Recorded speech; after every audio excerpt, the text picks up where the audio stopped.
Welcome to the Windows Computer and Technology channel. And of course, we talked about the enormous amount of fixes this month for Windows 120 and the enormous amount of fixes generally for all the different versions, different products, 159. And there's some critical flaws that are for Microsoft Office also, that has a couple of exploits that are critical. But what is it for Windows? What's the most important in Windows? We know that Windows has five critical flaws, but it also contains 3 0 days exploited in the wild already. So out of 8 critical flaws, there's 3 of them that are already being used to exploit Windows. And the 3 of them that are actively exploited are a Windows Hyper-V anti-kernel integration.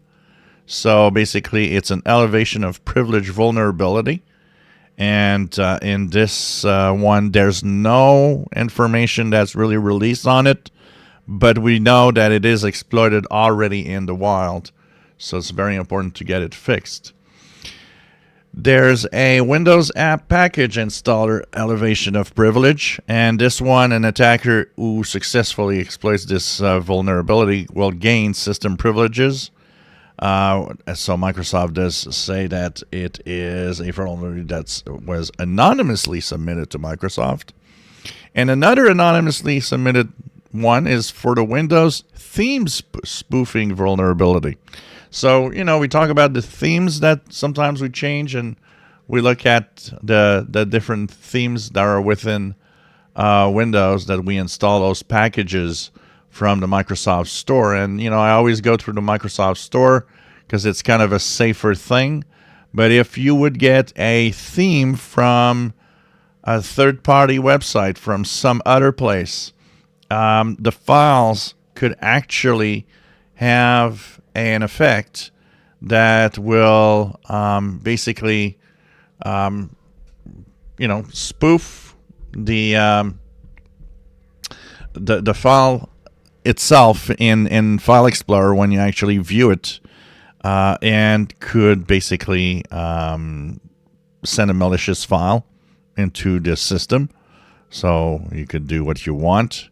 It could come, for example, one of the attacks could come from, say, a friend of yours that maybe would be infected, and you get an email and it says, oh, I've got this new theme for Windows. It's an attachment in this email. Well, you could click on it and then you're done. Instant Messenger, stuff like that, Messenger on Facebook. That's why you got to not accept files from even your best friends. You never know. So 3 are actively exploited, but there's 5 also that are critical in there, which means they're easy to exploit. So you know what? Fix and do patch your Windows. It is extremely important. If you enjoy my videos, please subscribe, give us thumbs up. Thank you for watching.